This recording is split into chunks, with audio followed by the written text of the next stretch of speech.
Salut sur vous! En quête de patrimoine, découvrons notre histoire. La vie des saints.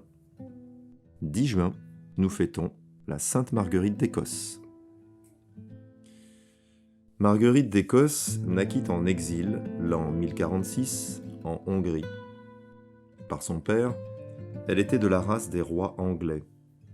Par sa mère, elle descendait des Césars. Elle était rentrée avec sa famille en Angleterre lorsque Guillaume, duc de Normandie, en fit la conquête. Marguerite fut obligée de fuir avec son jeune frère Edgar, héritier adoptif du dernier roi, Édouard le Confesseur.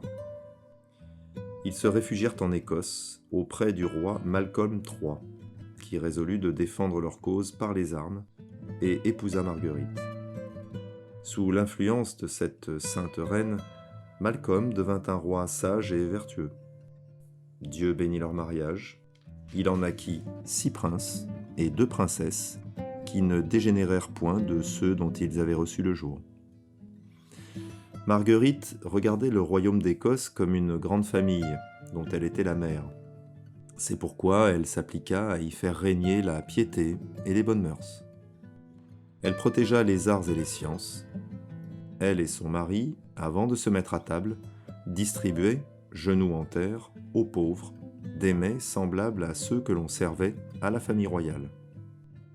La charitable princesse visitait souvent les hôpitaux, s'occupait principalement des veuves et des orphelins, libérait les débiteurs insolvables et relevait les familles ruinées.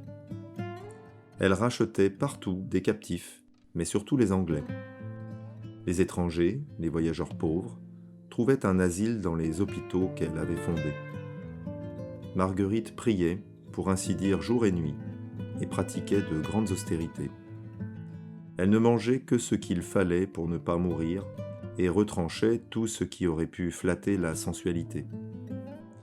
Elle eut la douleur de perdre son mari, tué lorsqu'il faisait le siège du château d'Enswick, dans le Northumberland. Déjà malade, elle fut mortellement atteinte quand elle apprit cette catastrophe. Elle se jeta à genoux, bénit Dieu qui lui envoyait cette affliction, et expira peu de temps après, le 16 novembre 1093, dans la 47e année de son âge.